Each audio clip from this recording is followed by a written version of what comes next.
This is Steve Kerr, and you're listening to the Morning Roast on 95.7 The Game. We are back. 95.7 The Game, the Morning Roast with Alan Stiles and Larry Krueger filling in for the boys. They're enjoying their time. I don't know if Bonte's still in Cabo. I know Shasky's up in the mountains doing his thing. So we got you till 10 a.m. We're live and local all day long. And after this, yes, you've heard correctly. It's Steiny and Willard. They will be taking you up after we hand them off to you. And Sweet. Before the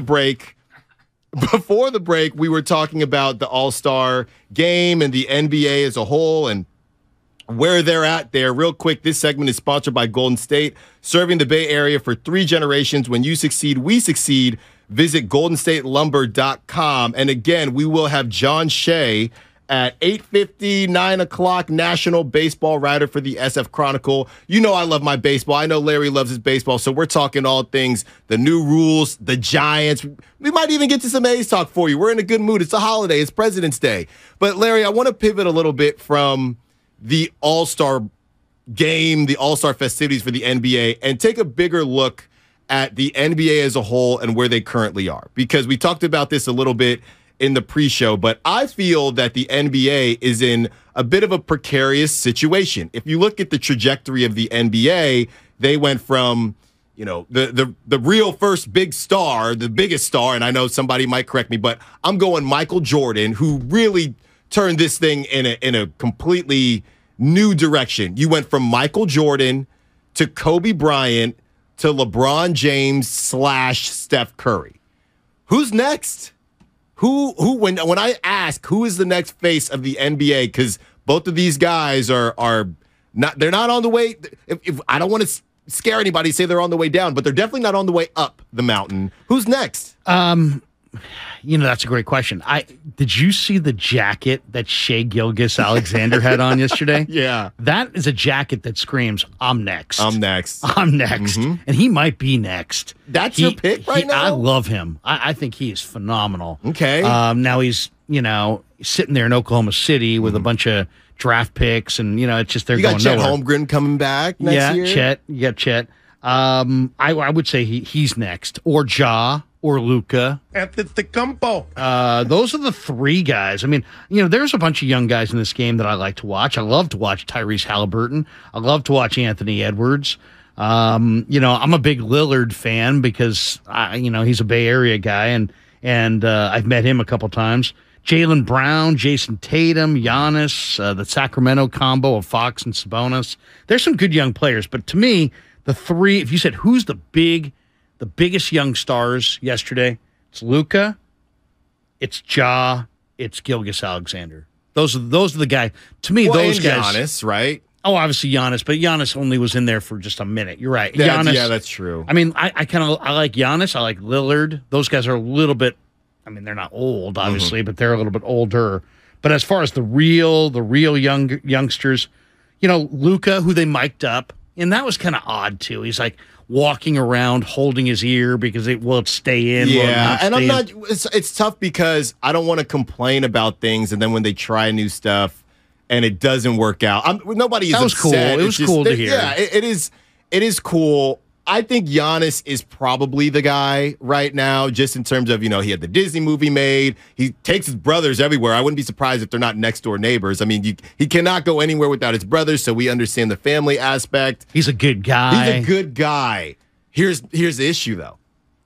You have he's in Milwaukee. That's part of the issue. Part of the issue is he's in Milwaukee. The other part is all the guys that we just named, to me, there's only one polarizing figure. And when I say polarizing, that means you're not just watching because you love him. You're watching because you hate him. And Giannis only has people that watches because he loves him. I think Luka, because he chirps a lot, could get that.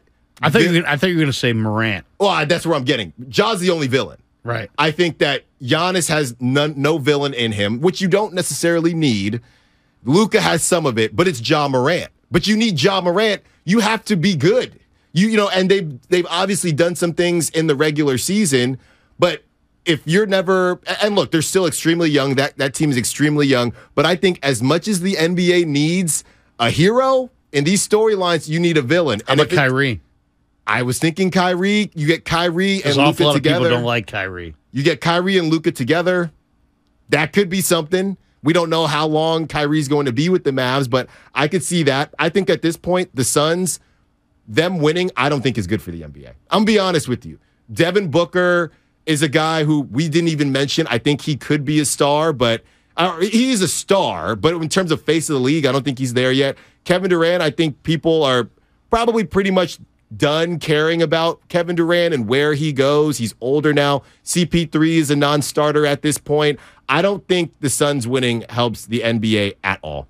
At all. Well, I mean, that's interesting. I hadn't really thought about that. Who would you think winning would help the NBA? I mean, if them winning doesn't help the league, who do you want to see win that actually would advance the story in your mind? So, look, before anybody roasts me on, again, shout out YouTube, Twitch, Xfinity Mobile text line, download the Odyssey app, 95.7 The Game. Thousands of other stations and millions of podcasts are free on the Odyssey app. Sports talk, music, news, and podcasts all are available completely for free. You can watch every Warriors game live on the app, along with all the music and news Bay Area needs. Follow your favorite teams, stations, radio shows, and podcasts now by downloading the Odyssey app. So anywhere you're looking, anywhere you are reaching out to us, whether it's call or text, let me just preface and say, this is assuming Steph and LeBron are done. This is the next generation. Okay? Alan Stiles on 95.7 The Game this morning.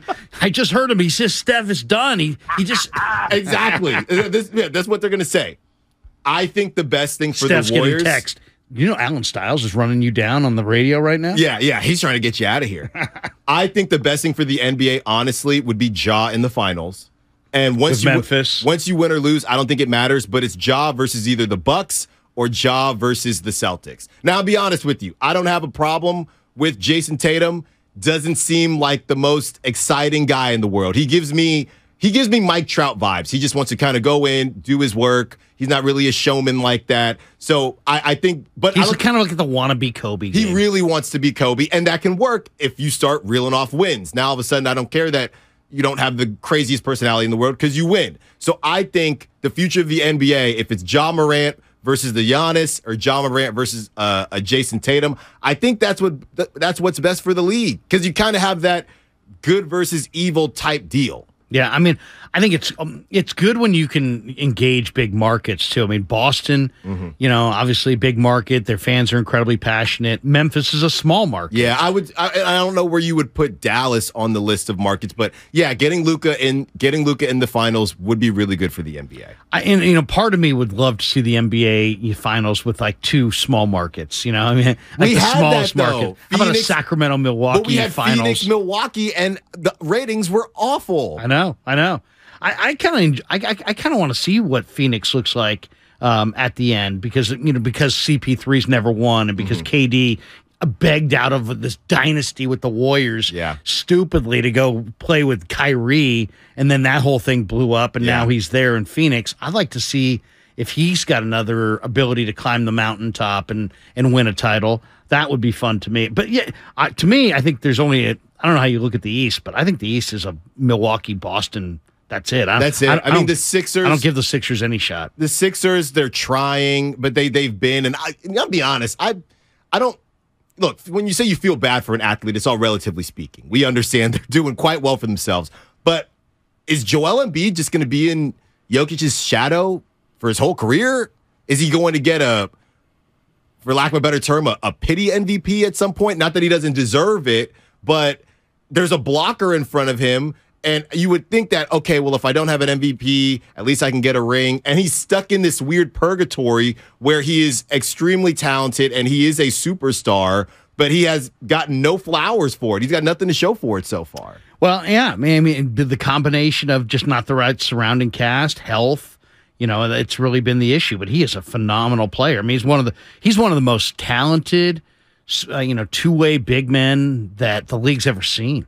I mean, at that size, that weight, and the offensive skill, and then the defensive intimidation factor. I mean, yeah, Joel Embiid, it's too bad he's with Harden because it's just Harden, Harden just doesn't seem like he's got the goods to be able to climb the mountaintop anywhere. No. And it's just not happening in Philly either. Right. I mean, I think James Harden, when he whatever he did when he, I don't know if he was wearing a fat suit or gained that weight to try to get out of Houston. I really do think it derailed his career in a way he hasn't been able to get it back. And I think that coupled with the changing of the rules really just changed James Harden from a superstar to a guy who, I mean, he's a good player at this point, but he's not what the Sixers were hoping for in getting a quote-unquote star. That's not what he is. So when I look at the storylines, I think obviously if I'm Adam Silver, I'm hoping that LeBron or Steph can find a way to get back because those guys are established. Those guys are always going to ring true throughout the basketball world. But if I'm preparing for after that, I got to hope for a Luka thing. And I'm going to be honest, there is a piece of this as well that goes to, again, the uncharted waters of the face of your league being international. I just think it's a little bit different. It's something that I don't believe the NBA, they've dealt with it, but not to this degree. If you want to say, well, they better get used to it. Oh, they need to get used to it. Yeah, but this is where the players are coming from. Right. No, and who's going to stop? Who's going to be coming next? Who's the number one pick in next year's draft? Some of the greatest players. I mean, the game, either they have to celebrate the global game or not. And it's like they want to celebrate the global game, so celebrate it. You know what I mean? And that means that you may look up in 5 years and 5 of your top 7 stars may be international players. And you better figure out a way to market them to the global audience, but also to the domestic audience. Exactly. Yeah, and you better have people really fired up about those players. I think it's really interesting. In some ways, Silver is right in that the league has never been more competitive in some ways from the standpoint of, look at the West.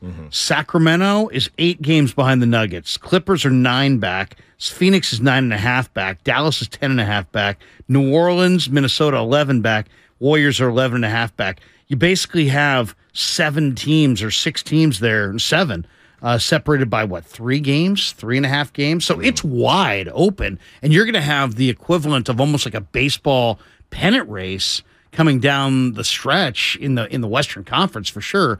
But is that the goal, or is the goal to have your marquee event be spectacular and have super teams and incredibly well-known brands in the finals? Like, you may wind up with an incredibly competitive end of the regular season, which would make Silver happy, but you could wind up with somewhat of a dud in the finals on a national scale. It could happen. You could, and I don't know how Denver, Milwaukee is probably not going to light up television sets coast to coast. No, and I got friends that are Nuggets fans, and they'll tell you, "Give us a chance. We're going to give you a chance," but the rest of the U.S. isn't. Unfortunately, I just look at what the NBA is trying to do right now, and I guess when Adam Silver said that, and you got guys like our man Joe Spadoni saying, "How can you say that the NBA is in a good spot right now?" And I guess from a parity standpoint, it is, because just like you said, one game the Warriors are in 6th, next game they're in 11th, just based on how close everything is.